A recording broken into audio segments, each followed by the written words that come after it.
She stole from their garden, but only to keep her hybrid babies alive. It was a quiet night on Colony 17. Ethan, a human farmer, walked through his small vegetable field holding a flashlight. The Earth-like moon above the colony shone brightly, making shadows dance between the tall alien plants he grew. Everything seemed normal until he heard a noise. Rustle. Clatter. Ethan stopped, his ears sharpened. That sound came from the storage shed behind his greenhouse. He moved slowly, careful not to make noise. Another clatter.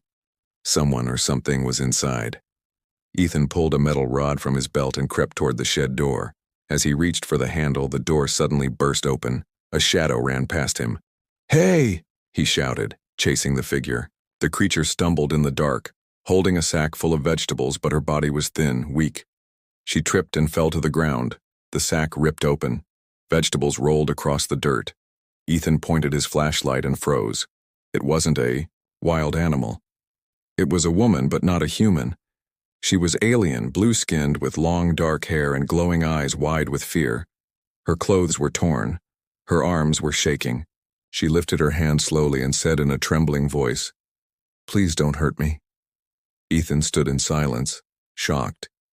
She dropped her head and whispered, "I didn't want to steal, but I had no choice." He took a step forward, gripping the rod tighter. "Why are you here?" She looked up, her voice breaking. "My children, they're starving. I had to get them food. I didn't mean to cause harm." Ethan hesitated. He had heard stories about aliens hiding in the wild. Some said they were dangerous. Some said they were sick. But this one looked broken. Tears welled in her glowing eyes. "My name is Soraya," she said softly. "Please don't call the guards." Ethan looked down at the spilled vegetables. Carrots, roots, leafy greens, things he grew for trade, things he could grow again. He looked back at her. "You have children?" She nodded quickly. "Two, both very young. We haven't eaten in days." Ethan sighed. He wasn't a soldier. He wasn't a leader. Just a man who grew food.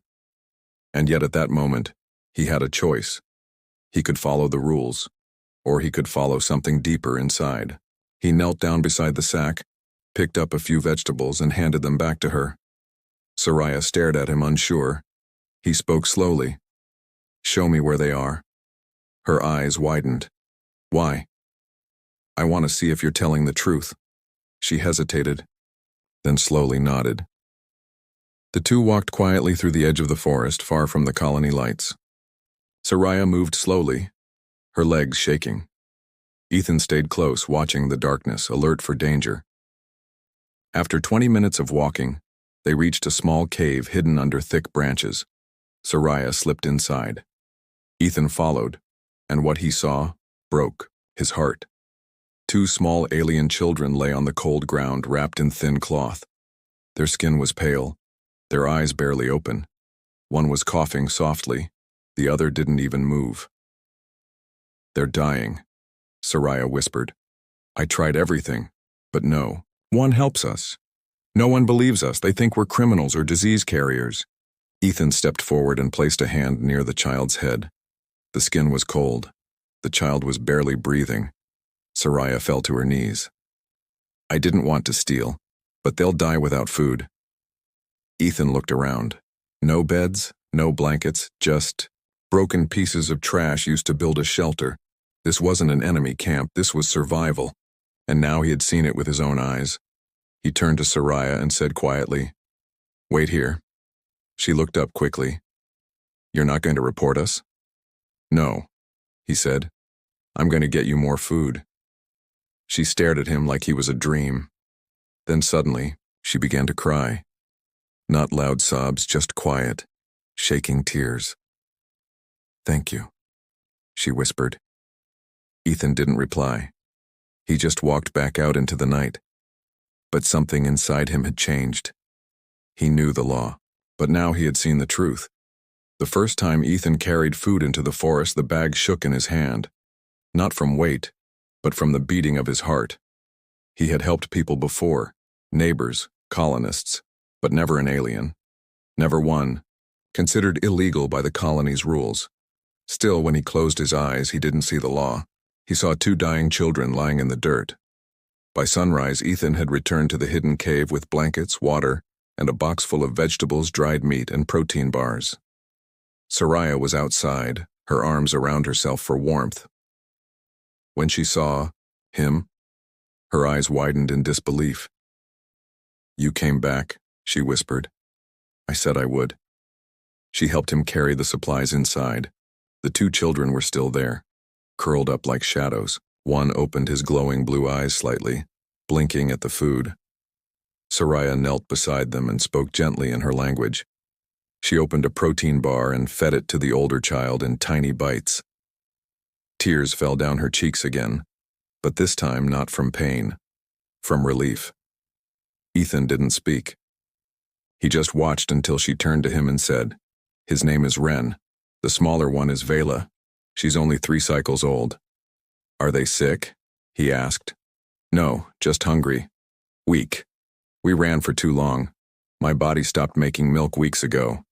I've given them what I could, but it was never enough."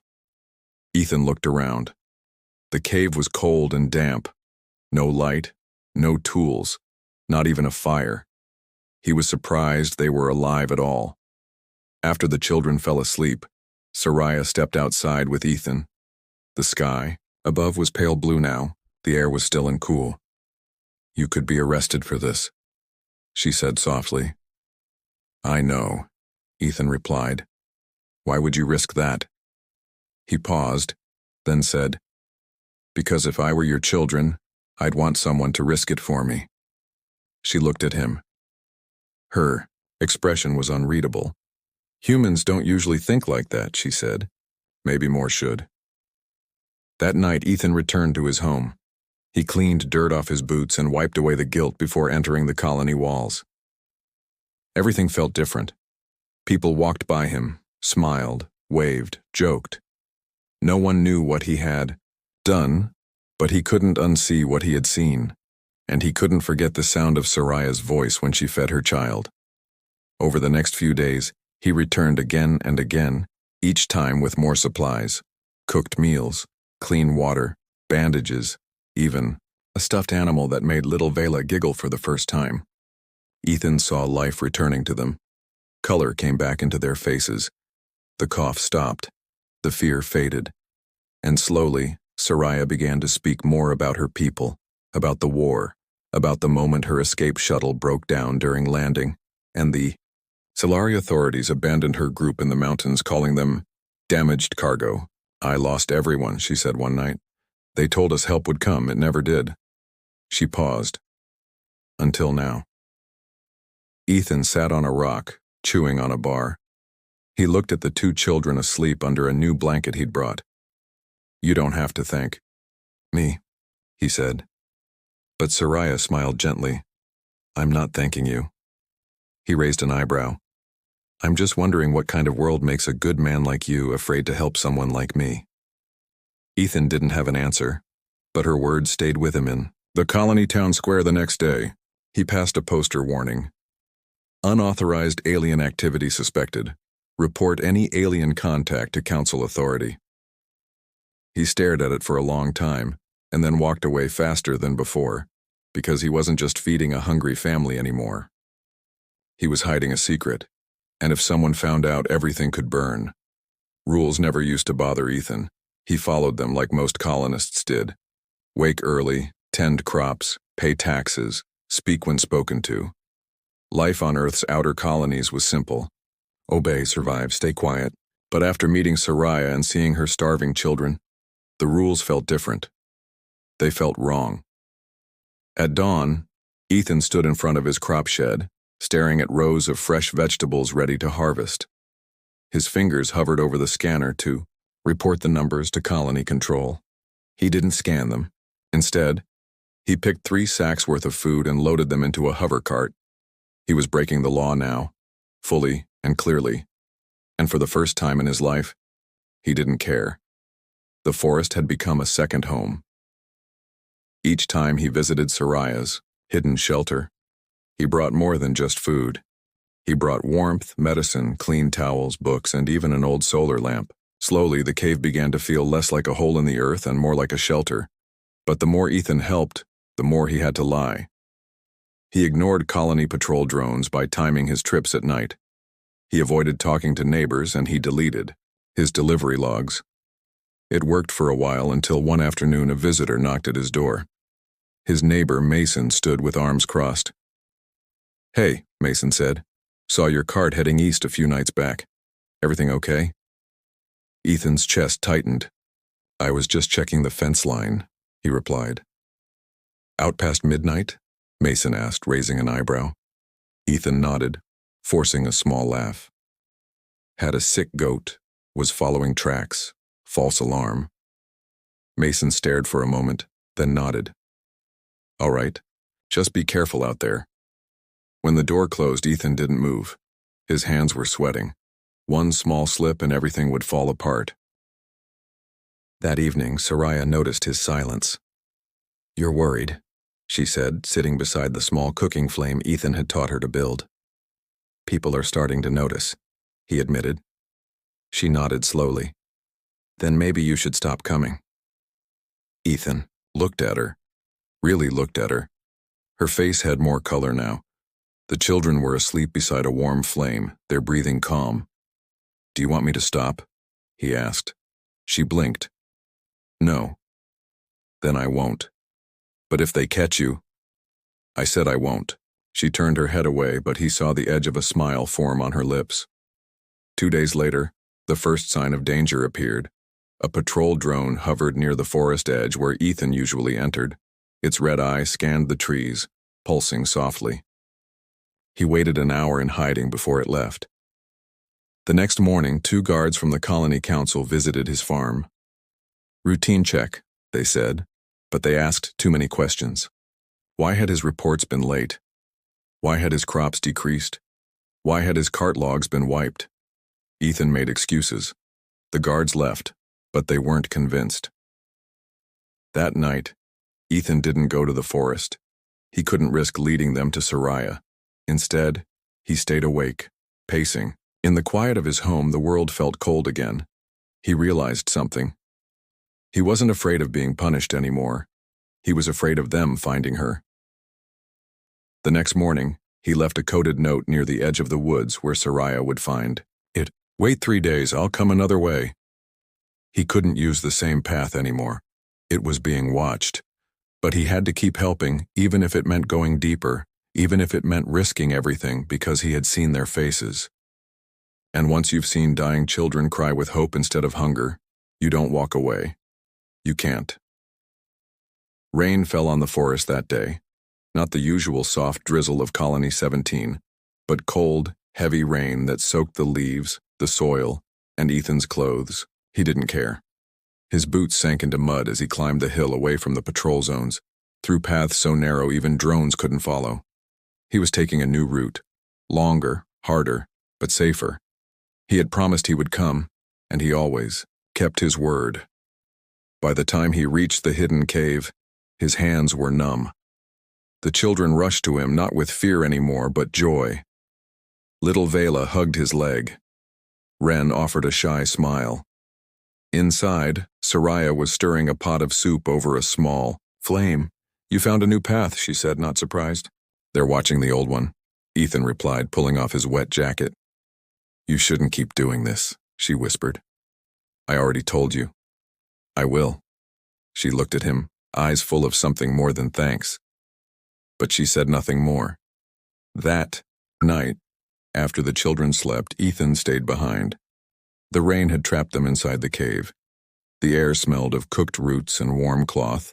Soraya sat near the entrance, arms around her knees. Ethan joined her. "Why this planet?" he asked. She didn't answer at first. Then she said, "Because it was the only one left." He waited quietly. Soraya spoke again, softer this time. "We weren't soldiers. We were civilians. We were just trying to escape the fire." Ethan frowned. "Fire?" "Our world was destroyed in a Solari strike. My husband was a teacher. I was a healer. We had nothing to do with the war. She looked out into the rain. We ran. We were promised shelter on a refugee vessel, but when we landed here, the ship broke down. The Solari said we were non-essential. They took the officers and left us behind. Ethan's hands curled into fists. How many?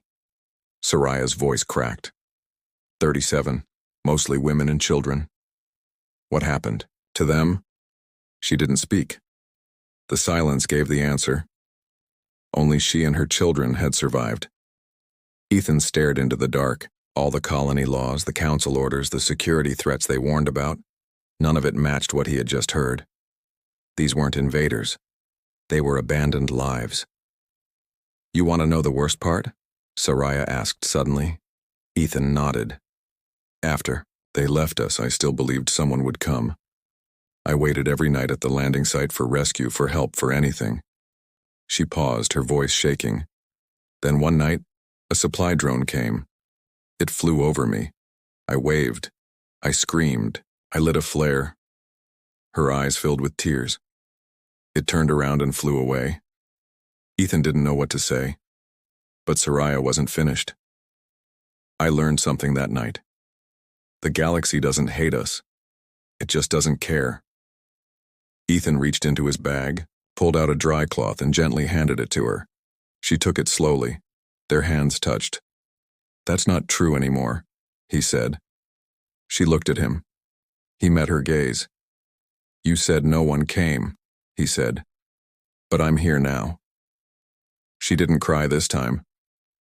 She didn't speak, but her eyes said everything. For the first time in years, someone had listened. And not just with ears, but with his heart. Outside, the rain stopped. Inside, something else had started. Something new. Something human. It started with a humming sound. A soft buzz in the sky. Too high for animals to notice, too soft for a normal human ear. But Soraya heard it. She always did. Ethan had just arrived that afternoon carrying a small sealed container of medicine he borrowed from the colony clinic. Vela had a fever, and her breathing was getting worse. He entered the cave quietly, avoiding the usual path, using the new one he'd mapped alone. But Soraya was waiting near the entrance, her eyes locked on the sky. They've found us, she whispered. Ethan stopped cold. What do you mean? She raised her hand and pointed. A drone. I heard its wings. It didn't follow, but it knows. Ethan ran out and scanned the sky. Nothing. But deep inside, he believed her. Later that evening, the footage appeared on the colony network. A silent clip, no audio. A man, Ethan, walking through the forest with a supply cart. Then an overhead angle. A thermal scan of 2 alien children and 1 adult female. The words under the clip were simple, brutal. Unauthorized alien harboring detected. Citizen Ethan Ward in violation of Code 7B. He saw the alert before he even reached home. His communication panel lit up with blinking red warnings. 3 missed calls from the colony council. 1 message from a friend. They know. Get out. Within the hour, 2 guards knocked on his door. Ethan stood in the middle of his kitchen, hands calm, heart racing. We have questions, the taller guard said. I figured. Where are they? I don't know what you're talking about. The guard stared at him. Don't lie, Ethan. It's on record. The drone caught everything. Back at the cave, Soraya didn't cry. She packed quickly. 1 bag, 1 blanket, the food Ethan had last brought. Ren helped without speaking. Vela was carried, burning with fever, too weak to walk. Soraya whispered, To them, we move now, we go deeper, we hide. But Ethan was already on his way back. He had tricked the guards, given them a fake location. He didn't know how long it would hold, but it was enough. By the time he reached the forest, sweat covered his face. Every second mattered. He found them already leaving. You heard? Soraya said softly. They won't stop, Ethan told her. The council. They'll come with weapons, with fear. She looked at him. Then this is goodbye. He stared at her for a long moment, then said, No. They traveled through the forest for 2 hours. Ethan carried Vela. Ren carried supplies. Soraya moved like she had done this before because she had, again and again, planet to planet, escape to escape, always running. But something was different now. She wasn't alone. They reached a hollow beneath a stone cliff, an old mining tunnel, long abandoned and sealed off. Ethan had discovered it during his first year on the colony but never used it. Now it was their only chance. They would hide there for a while, maybe a day, maybe a week. But even Ethan knew this couldn't last forever. That night the colony was buzzing. Screens flashed headlines. Treason, human farmer hides alien family. Council declares emergency security review. Is kindness a crime? People whispered in streets. Some angry, some curious, some silent. The laws were clear, but the story wasn't. In the tunnel, Ethan sat by a makeshift lantern as Vela slept on his lap. Soraya watched him. Her voice came quietly through the dark. You've lost everything now. Your job, your land, your name. Ethan looked down at the sleeping child, then at her. Maybe, he said. But I saved something more important. She tilted her head. What's that? He smiled. Myself. They came for him at dawn. Not with weapons, not with violence, but with silence and a verdict already written. Ethan opened his door to find 6 colony enforcers in gray armor and a transport shuttle waiting behind them. Their faces were blank, cold, professional. You are summoned, one of them said, by order of the Colony Council. Ethan didn't run. He had run enough. He only nodded, picked up his jacket, and stepped outside. The council hall had never been so full. Hundreds of citizens packed the viewing galleries. News drones hovered overhead. Every camera on Colony 17 was pointed at one man, the farmer, who had fed a starving alien child. At the center stood a raised platform surrounded by glass. A single chair, no defense, no lawyer, just Ethan Ward and the truth. Counselor-like figures in clean robes stared down at him from their high seats. Their expressions were carved from stone. Counselor Brand, the oldest among them, stood. You are accused of violating Regulation 7B, harboring and aiding illegal alien life forms. Do you deny this charge? Ethan didn't blink. No, I don't deny it. Gasps moved through the room like a wind. Counselor Brand leaned forward. Do you understand the risk you took? Yes. You broke the law. I saved a life, Ethan said firmly. Counselor Brand raised a hand. You endangered this colony. Ethan stood slowly from the chair. No, he said, his voice calm but powerful. I reminded it what it means to be human. The room went silent. Even the counselors paused, looked around at the cameras, at the crowd, then back at the council. You say I broke a law, he continued. But I saw a mother begging for food. I saw children dying. Not because they were dangerous, not because they attacked us, but because they were ignored. He pointed toward the glass wall. They were left to starve 5 kilometers from this hall, and we all walked by like they were invisible. Counselor Myra spoke up. They are not registered, not citizens, not protected by our systems. And yet they breathe, Ethan said. They bleed. They cry. They love. What more does it take to earn kindness? A few people in the audience clapped softly, nervously. Counselor Brand banged his staff. This is not a performance. Ethan didn't stop. I'm not here to perform. I'm here to make you see what I saw, that helping them wasn't a crime. He stepped closer to the edge of the platform. It was the only right thing left to do, the council whispered among themselves. Some looked uncomfortable, others angry. One counselor, Jana, a younger voice often ignored, stood. May I speak? She asked. Brand scowled. You may. She looked directly at Ethan. You could have left them to die. You could have looked away, but you didn't. He nodded once. She turned to the room. Maybe the problem isn't what he did, but what we've become. Outside, the crowd had grown. Dozens, then hundreds. Not with signs, not with protests.